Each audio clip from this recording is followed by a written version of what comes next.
El Señor esté con ustedes. Lectura del Santo Evangelio según San Juan.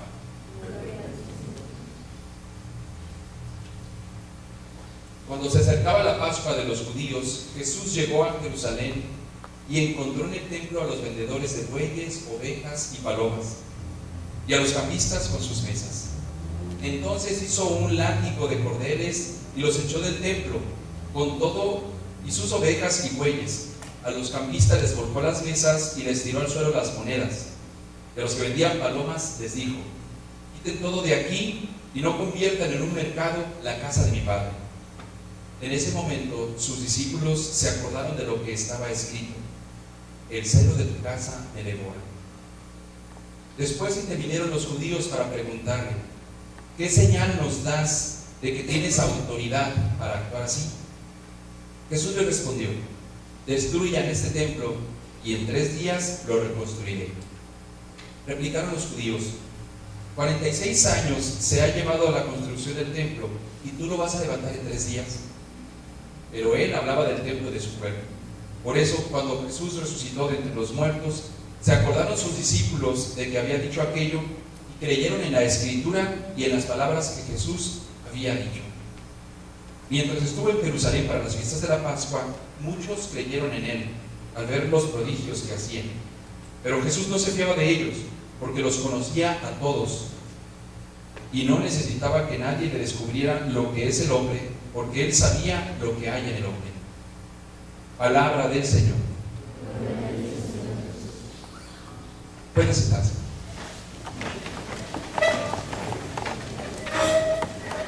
Bueno, me supongo que ya durante toda la mañana han tenido varios elementos de reflexión. No quisiera yo agotar y cansar tampoco ahí a todos ustedes con lo que ya han recibido, pero sí quisiera matizar algo, ya que veo rostros oscilantes, imagino entre los 16 para arriba, o hay más chicos. ¿Hay más chicos de 16 años aquí? ¿Sí? ¿Cuántos? Alcen su mano de los que tengan menos de 16. Pues algo. Pero ya los demás son de ahí hacia arriba un poquito, por ahí no están tan chiquitos. Hay alguno que otro que no debería de estar aquí, al menos por la vestimenta, ¿verdad? Porque pues no es apropiado. Por ejemplo, hay uno de la América, se tendrían que echarlo al fuego ardiente. Pero bueno, ¿por qué les digo todo esto? No hagan caso de eso último, sino simplemente porque sé que ya está en un nivel, cuando al menos en nuestros criterios de vida, nosotros pensamos que hay momentos en los que uno no tiene sabiduría. Y luego hay algunos otros que dicen: yo ya soy maduro, porque yo ya tengo tal edad. Y está equivocado, porque realmente la madurez no es una conquista. Es como la condición física. Dígame, ¿quién la conquista? Algunos tenemos un abdomen formidable, y por eso dicen que me parezco a Pacquiao, ¿verdad? Por el abdomen, creo. La cara no. Pero no sale gratis, ni se mantiene eterno todo el tiempo. Bueno, si dejo yo de hacer ejercicio 1 semana, 2 semanas, me voy intensísimo a los taquitos, a las birrias, etcétera, ¿qué va a suceder cuando vuelva a tomar ejercicio? Me va a costar más y voy a tener a lo mejor aquí unos pliegues, ¿verdad? Y eso entonces es, entre comillas, perder condición física. La condición física es dinámica y es continua, hay que sostenerla. Y así como eso, hay muchísimas realidades en la vida. O sea que si por ahí alguien dice: ay, aquí pues 16, 17, 15 años fuera de inmaduros, pues yo también estoy equivocándome, porque no quiere decir que yo, con mis años que tengo, sea una persona madura. Aún los que nos decimos o nos podemos sentir maduros, cometemos y caemos muchas veces en inmadureces. Tenemos que trabajarla al igual que el que tiene 10, 11 años. No es determinación de la edad. No hay un momento en el cual diga: ya llegué. Así que todavía hay confianza con aquel que está con un equipo equivocado, ¿verdad? Puede transformarse y convertirse para un equipo mejor. Pasa eso en la vida cotidiana. Continuamente se está uno haciendo. Lo mismo podremos pensar del amor. No puedes decir: yo ya tengo el amor. Soy un amante. Estoy intentando hacerlo. Cuando me caso, no quiere decir: ya la hice, ya me gradué. Igual con el que se hace una profesión, ¿verdad? He llegado a titularme como abogado, como médico, etc. No significa que ya ahí llegó. sino que ahora viene una fase nueva en la cual hay que ejercitar todo aquello. Así pasa con quien de alguna manera tiene necedad entre dos paradigmas, ya les dije una palabrota, ¿verdad? Dos modelos, más que paradigma, pensémoslo así, modelos referenciales que nos hacen a nosotros actuar de determinada forma. Miren, muchos de los constructos por los cuales nosotros somos y hacemos como hacemos es por formas en que la sociedad nos ha venido creando, acompañando, lo que algunos estudios de la sociedad llaman aculturados, es decir, nos fuimos conformando según unos parámetros que nos rigen. Que si por ejemplo yo estuviera aquí hablándoles a ustedes y vieran cuando me hago hacia adelante que ando en tacones del 10, ¿qué dirían? ¿Qué le pasa a este padre? Porque anda con unas zapatillas con un tacón del 10. ¿Lo verían bien o mal? Mal, pero ahí tampoco podría ni caminar, ¿verdad? Mal, ¿pero por qué? Porque nuestra sociedad, por no sé cuánto tiempo, ha acentuado que hasta determinado tipo de calzado es propio, bien, hasta las palabras, ¿para quién? Para una mujer y no para el hombre, ¿verdad? Porque ya que me quita el alma, me vean quedando con una faldita, pues dirán, peor cosa, ¿verdad? ¿Pero por qué? Porque es un concepto que se tiene. O es como el varón que se puede dejar la barba y el bigote. Las mujeres pues hay que quitárselo, si no después va a echarnos carrilla que el cantante italiano, ¿verdad? Creo que ese tipo de cosas suceden y claro, son condicionantes que nos han creado a eso. Y así pasémonos a otros ámbitos, ¿no? Que si yo traigo algo color rosa, me miran con sospecha. Que si saludo de beso a otro varón, me van a mirar con sospecha. O ya ni siquiera sospecha, dirán, no, ya es, ¿verdad? Y así pasa en la vida. Porque nos marcamos por formas en que nuestro criterio se va moldeando a elementos que la cultura establece. Yo no estoy diciendo que esté mal y que hay que entonces darle un giro de 180 grados a esto. No, simplemente señalo y refiero que es muy importante que cada uno de nosotros se dé cuenta de que en nuestra vida no es que seamos tan auténticos. Incluso cuando alguien se dice, yo soy anarquista, es una vil mentira. Porque muchísimas formas en que rigen su ser y actuar ya han sido condicionados y formados por una estructura social de la cual no nos podemos salir, porque ya estamos en ella y vamos creciendo en esa capacidad de acoplarnos y de adaptarnos. Todo eso es lo que crea un molde, un paradigma, una manera de ser y actuar. Bueno, esto lo traigo a colación porque si nos trasladáramos en el tiempo y estuviéramos en ese entorno en el que Jesús actuó en el Evangelio, o de las primeras comunidades cristianas, como la segunda lectura donde Pablo a los Corintios refiere sobre la locura de Dios, entenderíamos más lo que quiere decir. Porque en aquel tiempo, digamos que había dos grandes modelos o criterios que establecían las formas de vida. Una para los judíos, entre los cuales estaba Jesús. Jesús fue judío, Jesús no fue cristiano. Jesús fue judío, murió siendo judío. Claro, rompió moldes en su forma de vivir su judaísmo y a partir de él o en él se funda lo que hoy es el cristianismo, porque rompió con cosas esenciales del judaísmo. Pero vamos, él estaba en un contexto en donde creció bajo la cultura judía, bajo la religión judía, bajo las prácticas judías. Y existía también otro modelo, ahí mismo, mezclados, porque ya también había mezclados, con otros que le llamaban paganos. Al menos los judíos le llamaban paganos a los que no eran judíos. Y prioritariamente estos paganos venían de la cultura greco-romana, que era la dominante en aquel tiempo. Y estos tenían otro modelo de vida. Y por esa forma en la que habían crecido, su conducta, sus formas de convivir, sus criterios de vida eran muy diferentes a los de los judíos, aunque estuvieran cohabitando. Y esto puede pasar en un contexto como el nuestro, yo creo que con mucha más diversidad que la de aquel tiempo, ¿no? Allá se podían notar los judíos y los paganos. Oye, imagínense de cuántos podríamos hablar, cuántos modelos y paradigmas no tenemos en un mismo espacio.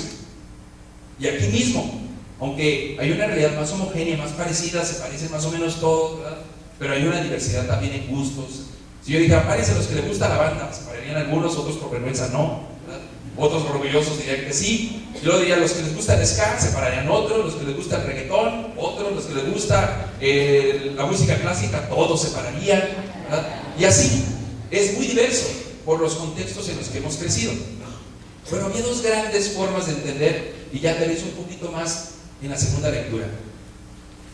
Dice Pablo que para los judíos buscaban, y aquí viene la palabra, no sé si alguno de ustedes lo recordará, dice, mientras los judíos buscan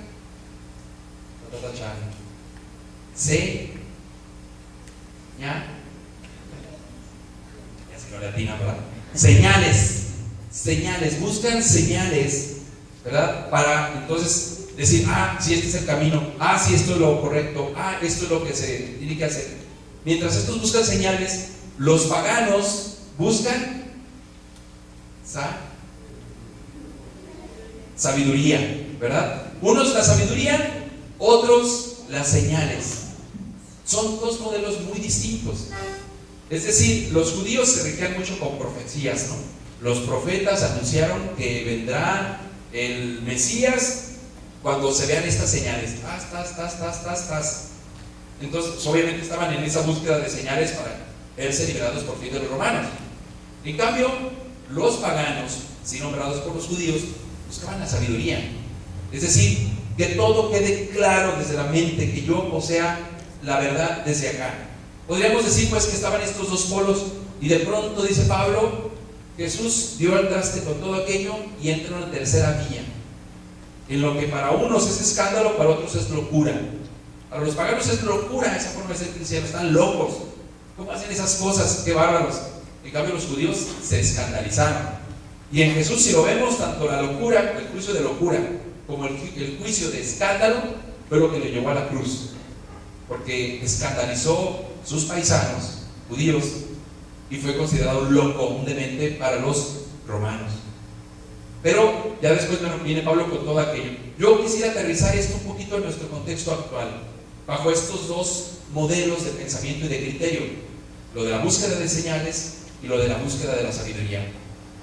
¿Qué es la búsqueda de señales o cómo la traduciríamos hoy en día? Yo les señalaría como quien es finalista. ¿Quién es finalista? No el que está yendo a la final en una liga, sino finalista es aquel que ya está basándose todo lo que hace como para justificar lo que él ya vio como algo último. A lo mejor no me entendieron tan así, pero se los pongo mucho más claro con un ejemplo, y para eso, pues, material didáctico, tengo aquí a mi monaguillo, ¿eh? Aquí tengo a él, y yo en mi concepto digo es un irresponsable. Ya, en mi cabeza entró desde que lo vi, dije no, tiene cara de irresponsable. Tiene cara de irresponsable. Me acerca el libro y no le señaló el listoncito este, dije, ahí está, una señal más de que no es responsable. Y entonces yo me la voy a pasar buscando todo, cualquier cosa, su postura, ya se reacomodó, cruzó los brazos. Quien cruza los brazos significa que está cerrado al otro, bloqueado. Ahora puso las manos acá en la rodilla, está incómodo, se está molestando conmigo. Qué irresponsable. ¿Se fijan? En todo estoy buscando señales. No le doy oportunidad de que sea tal cual él. Busco lo que sea para justificarme lo que yo ya emití como un juicio. No sé si me entienden. ¿Sí? Ya uno viene con el prejuicio.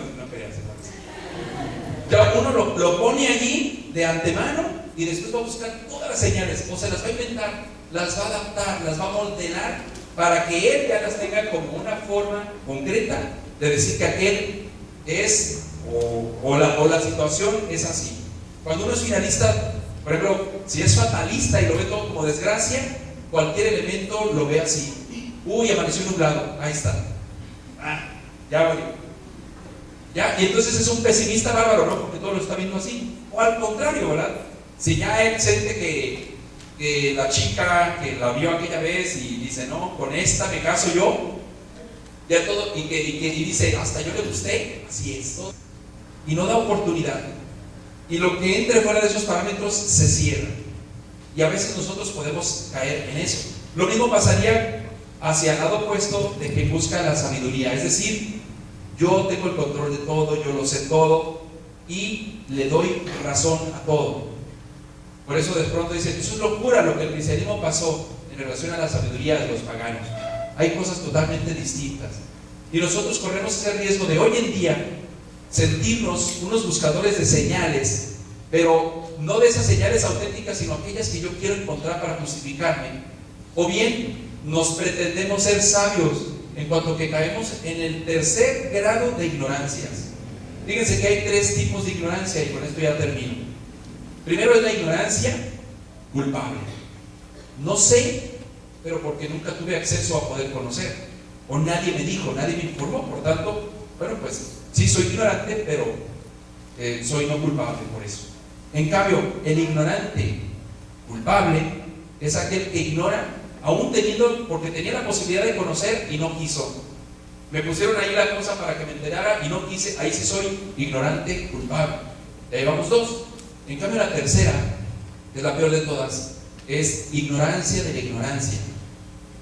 Es decir, uno piensa que todo lo sabe, ignora muchas cosas, y es aquel que puede pretender aquello, ¿no? Y le quiere dar justificación a todo, y de lo que no entra en su cabeza porque no puede comprenderlo y menos explicarlo, dice: de eso no me hables.